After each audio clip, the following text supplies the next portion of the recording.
con otros temas. La OCDE advirtió que la cantidad de estudiantes en las salas de clases chilenas podría generar dificultades al momento de reabrir los colegios y retomar las clases presenciales. Este problema se repite en otras aulas de países como Japón y Colombia. Bueno, para profundizar en este análisis nos acompaña Xavier Bani, investigador del Centro de Investigación Avanzada en Educación de la Universidad de Chile. ¿Cómo está? Muy buenos días. Muy buenos días, muchas gracias por la invitación. Bueno, es bastante preocupante esta investigación que se realiza donde claramente no es nada nuevo en realidad, pero deja de manifiesto la preocupación que existe en un posible regreso a clases. Ya en 107 establecimientos de 12 regiones han pedido volver a clases al Ministerio de Educación, ninguno, eso sí, de la región metropolitana. Bueno, lo decía, no es nada nuevo porque especialmente en las escuelas públicas, en los liceos, hay una cantidad de 30, 40 alumnos por sala. Eso se contrasta con los colegios particulares privados del sector oriente, por ejemplo. Sí, mira, yo diría dos cosas. Uno, como tú dices, no es nada nuevo. Este es un estudio que hace habitualmente todos los años la OECD y nosotros siempre en comparación con los países de la OECD, en general tenemos un tamaño de curso promedio bastante grande.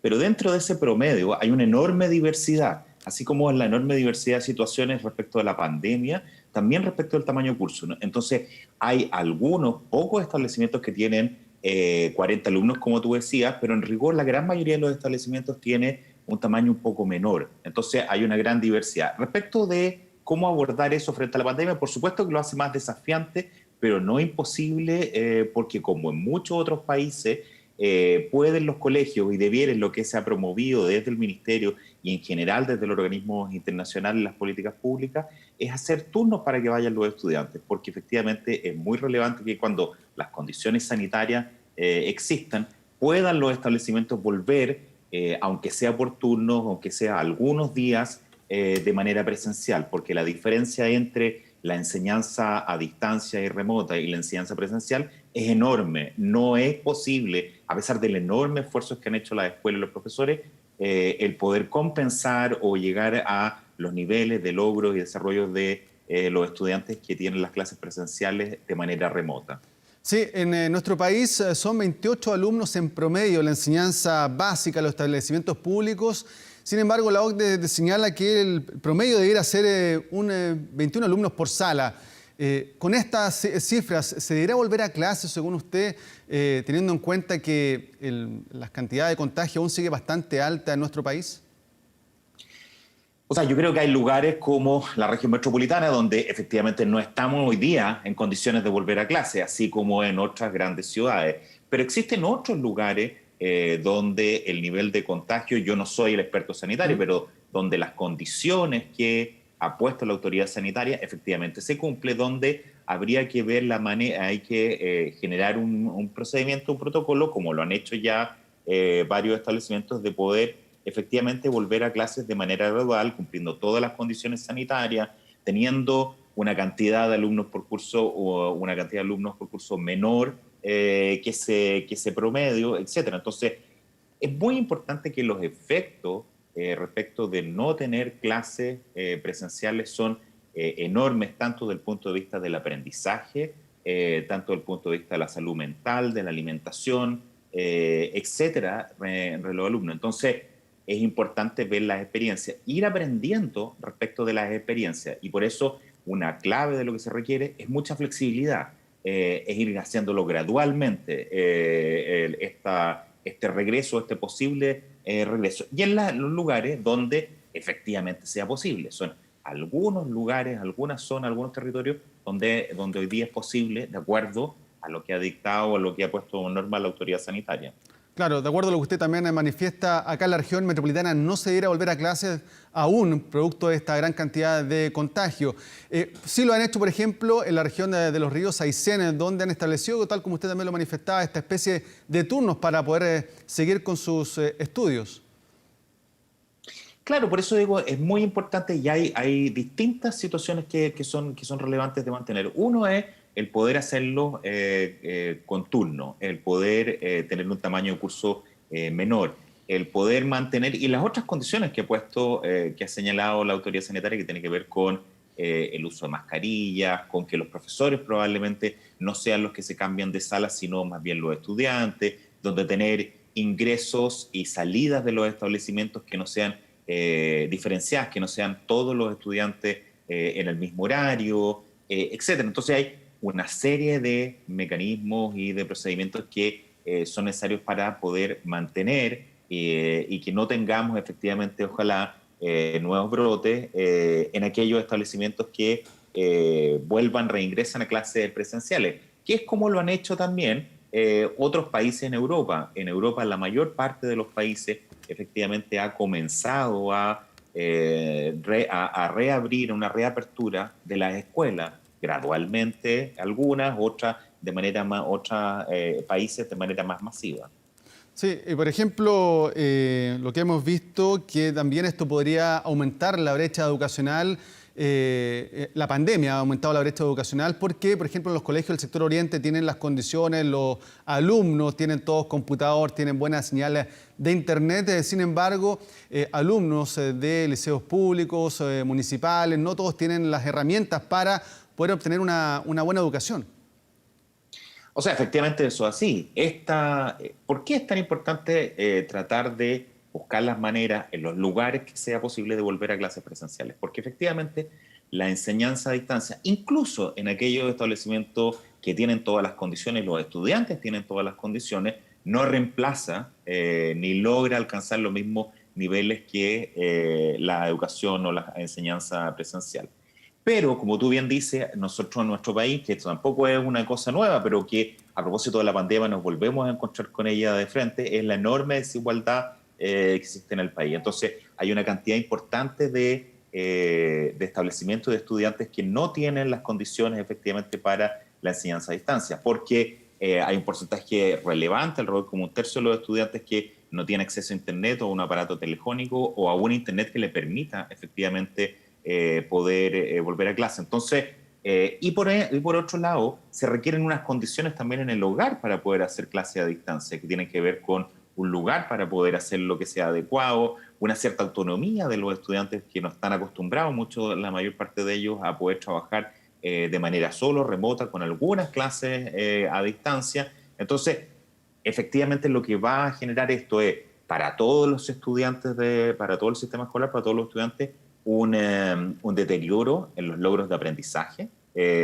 Por otro lado, una enorme desigualdad, porque efectivamente aquellos de sectores o de establecimientos y de niveles socioeconómicos más vulnerables, efectivamente se van a ver mucho más afectados, pero también tiene efectos en la salud mental de los estudiantes, en la alimentación. Recuerda que en muchos establecimientos en Chile se entrega alimentación, almuerzos, desayunos, y eso también tiene efectos en los estudiantes. Entonces, efectivamente hay unos efectos enormes respecto de que tengamos los establecimientos cerrados. Sí, otro de los puntos también es que muchos padres han tenido que volver a sus lugares de trabajo porque ya han salido de la cuarentena, han pasado etapa de transición o preparación en algunas comunas y también no tienen con quién dejar a sus hijos. Entonces también el colegio es un lugar donde acuden, donde les dan almuerzo, pero también es importante, por ejemplo, tener un protocolo claro en materia sanitaria. En Francia, a principios de mes, se reabrieron los colegios y estuvieron 3 días abiertos y producto del rebrote, había un protocolo claro, eso sí, a tres estudiantes contagiados, se cerraba al tiro el colegio y tuvieron que volver un paso atrás, por decirlo de algún modo, porque hubo este rebrote en algunos establecimientos educacionales. Sí, pero ojo con esas noticias, porque de verdad lo que hay en Francia en la primera semana es que de 60.000 establecimientos, 22 establecimientos efectivamente tuvieron algún estudiante contagiado. Claro. Eso significa que menos del 0,1% de los establecimientos tuvo dificultades. Por supuesto, acá no hay todas las decisiones tienen algún nivel de riesgo. No hay una decisión que sea posible reducir o a cero todos los riesgos que existen. No abrir los establecimientos tiene sus efectos, no tiene sus efectos que ya hemos conversado. Abrirlos, por supuesto, con los protocolos adecuados, cuando la autoridad sanitaria establezca que es posible o adecuado, efectivamente también tiene algún nivel de riesgo y lo importante es efectivamente tener los protocolos adecuados para cómo abordar esas situaciones cuando, ojalá que no, pero si es que se generan. Claro, pero existe claramente temor de parte de los padres de mandar a sus hijos a clases porque si es que tienen la posibilidad de no hacerlo, no lo va a mandar por el temor a contagiarse del COVID-19. O sea, ciertamente todos tenemos temores. Es como los que vamos a trabajar, como También. ustedes que van a presencialmente a trabajar, todos efectivamente tenemos temores y esos temores son reales y hay que considerarlos, hay que trabajarlos. Una cosa muy relevante en todo este proceso de cuando la reapertura de los colegios sea posible, o en los sectores o en los territorios que sea posible, es generar mayores grados de confianza. ¿Y cómo se generan mayores grados de confianza en estas situaciones y cómo lo han hecho otros países? Uno es con mucho diálogo, con mucho conversación, con mucho conocimiento y comunicación con las familias, con los actores, con los profesores, con los directores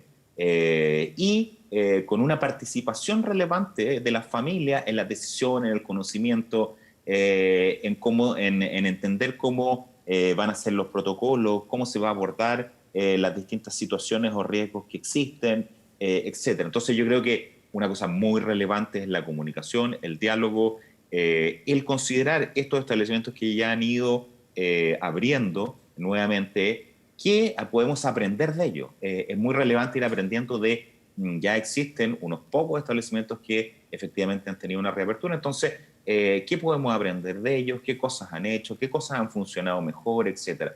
Y en ese sentido, un llamado, yo diría, como a las autoridades, es que en general las autoridades ni los actores del sistema más relevante del sistema escolar probablemente no han estado a la altura de lo que se requiere en términos de poder generar un diálogo y una comunicación y atender estos temores y estas preocupaciones de profesores, de familias, etcétera, que permitan hacer una construcción compartida para, cuando sea posible, efectivamente poder comenzar o tener una reapertura de la escuela.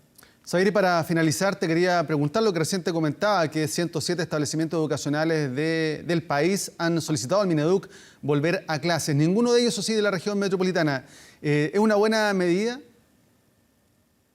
O sea, lo que hay es que la autoridad definió que efectivamente cuando están en una fase avanzada los establecimientos pueden volver. Yo creo que efectivamente en aquellos establecimientos, en aquellos territorios donde eso sea, porque la autoridad sanitaria lo ha determinado así, eso sea posible, es una buena idea, una buena cosa que efectivamente empiecen a reabrir aquellos establecimientos con los protocolos adecuados, con las situaciones que se requiera, con todo lo que se requiere, que sea de manera gradual, que sea de manera flexible también, que sea de manera voluntaria, o sea, con todas esas condiciones yo creo que es adecuado. Por cierto, como ya comentamos, hay otras zonas donde, por lo menos por hoy día, se ve imposible poder comenzar un retorno, una reapertura de las escuelas, como el caso de la región metropolitana. Pero hay otras zonas que sí, y me parece que es lo que se debiera muy gradualmente ir avanzando.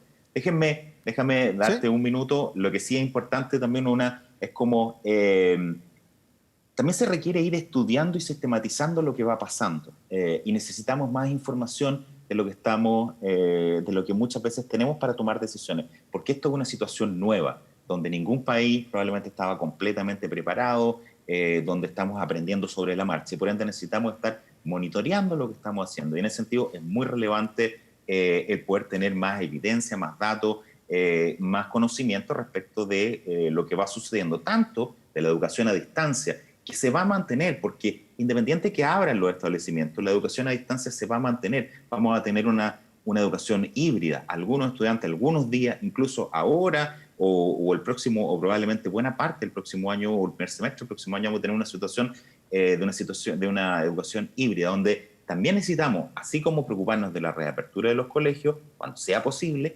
también necesitamos fortalecer lo que estamos haciendo en educación a distancia, porque eso nos va a acompañar un buen tiempo. Entonces, fortalecer respecto de, por ejemplo, la entrega de aparatos y posibilidades de conexión a Internet de los estudiantes, sobre todo en aquellos establecimientos vulnerables donde han tenido mucha menos oportunidades. No es una o la otra cosa, son ambas probablemente al mismo tiempo. Y respecto de estudios, dos invitaciones. Una es que En el CIAE se está haciendo un estudio respecto de la experiencia de la educación, de la educación en este periodo de pandemia. Está haciendo una encuesta para padres, madres, para saber la experiencia de los niños y niños en estos meses. Entonces, invitarlos a educación en casa covid19.cl, que es el sitio donde pueden contestar una encuesta, y es muy importante porque de esa manera podemos mejorar las políticas públicas respecto de eso. Y también una invitación para mañana.